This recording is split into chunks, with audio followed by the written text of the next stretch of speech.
Okay, day 3. Pero island hopping kami today. Try island. Punta kami ng bangka.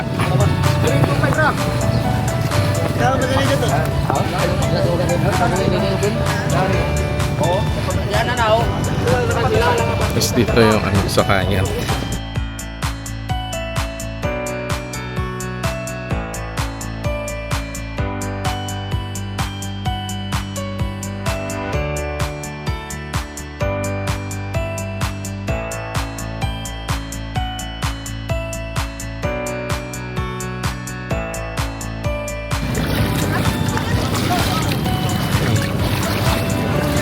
Boarding sa bangka. Ilang tong lumot, okay lang ikan.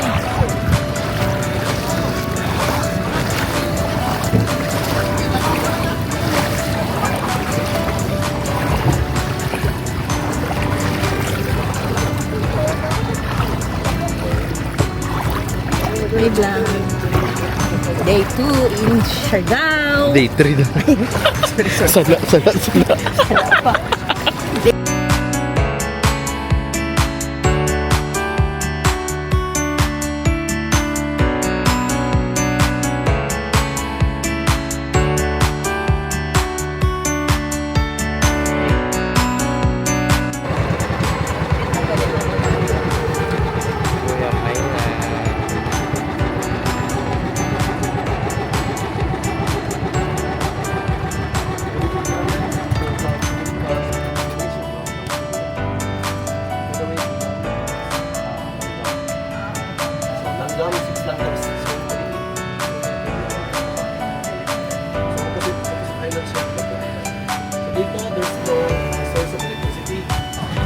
Hello, so dito kami sa Guyam Island and ito yung unang island namin. Kanina nag-secret beach kami pero yung low, high tide kasi hindi na kami bumaba at ang dami ng tao. Maaga kami kanina, mga 8:30 siguro nandito na kami, so aalis na rin kami kasi lilipat kami siguro sa Naked Island, tapos yung lunch is sa Daku Island. So, ayun, ang daming tao ngayon kasi Sunday. So, expected talaga na maraming turista. Ayan, so ito, may mga nagdo-drone shots na pala. Yung bago dito is drone shots. Tsaka yung iba may mga mermaid tail. So, ayun. When it comes sa island, so same vibes pa din. Wala namang nabago. Yun lang, hindi na masyadong madaming turista siguro dahil nga mahal ang airfare, pero carry pa rin naman. Ma-advise ko, mas maganda kayo, Cebu. Sa Cebu kayo dumaan, mas mura yung airfare, Cebu to Siargao. So kung naka Cebu Pacific kayo, mag-pass kayo Manila to Cebu, Cebu to Manila, kasi ang daming Cebu pass available sa pag ganun na route.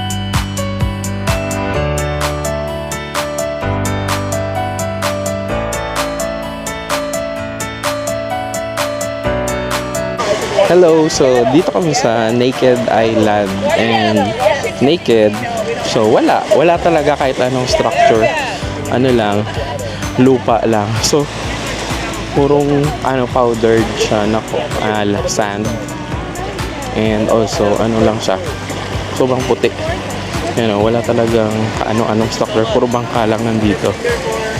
Ayan, so wala kayong makikita. Tapos, pwede mo naman siya ikutin. Mabilis lang. Kasi ganun lang siya. So, doon ako kanina. Ayan. Tapos dito. Ayan. Iikot mo lang to. Wala pa yatang 15 minutes. Maiikot mo na to eh. Kaso sobrang bilad na bilad ka dito. At terik na terik ang araw. And also, nangingitim na ako. Ayan o. So, mabilis kasi ako umitim. So, wala tayong magagawa. Kahit mag-sunblock pa ako, sunscreen, kung ano-ano pa ilalagay ko sa balat ko, iitim pa rin ako. Pero enjoy na natin ang moment kasi mainit. Mahirap pag pumunta dito pag maulan. Kasi yun nga, hindi mo ma-enjoy yung view. So, mas masaya pag ganito kainit. Hello, vlog! Si Julie. Ayan, yung nangihi ka mo na friend. Wave na girl. Ano si Paul? Aring friend namon nga na-disappoint nga wala nakaswimming sa Pacifico Beach.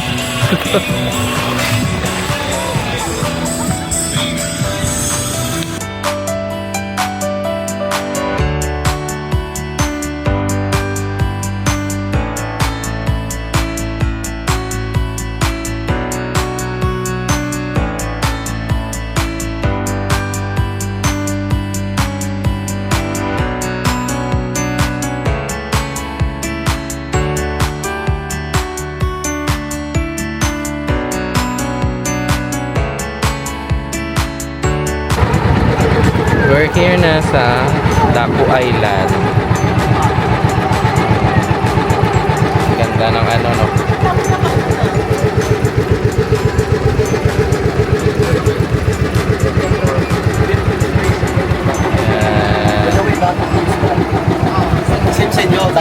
Daku.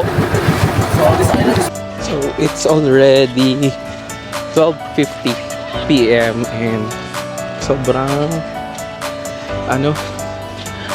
taas ng araw tsaka sobrang init, pero grabe sobrang ganda ng view pag ganito kainit din dito sa Daku Island.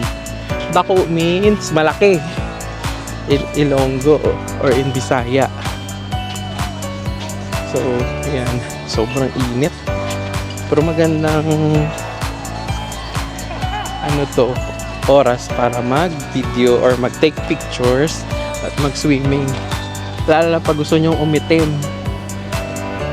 So, ito yung mga cottages dito. So, itong cottage na to, specifically, naka-designate siya kay Coles Travel.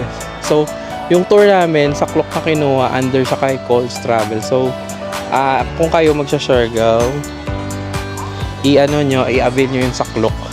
Kasi maganda yung service nila, sa totoo lang. At sulit yung binayad namin. Tapos ito, mag-take tayo ng pictures.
So dito na tayo sa ending ng ating vlog for our try island hopping na tour dito sa isla ng Siargao. And we're here in Daku Island and it's already 2:30 p.m. So hopefully makabalik ulit dito sa Siargao and to experience this with different people all again. Kasi ngayon kasama ko ang high school friends ko. So hopefully siguro baka next is more on solo travel ulit. Tapos try ko yung ibang tour pa dito sa Siargao. Kasi maraming minention kahapon yung yung tour guide namin sa land tour na pwede namin i-avail ulit pag nag-Siargao kami. So that's it, guys. Thank you for watching this vlog and hopefully nag-enjoy kayo sa mga nakita nyo. And ako nag-enjoy ako kasi ngayon sunog na ako. To be exact, sa kulay ko na to. So thank you and hope to see you in my next vlog. Bye bye.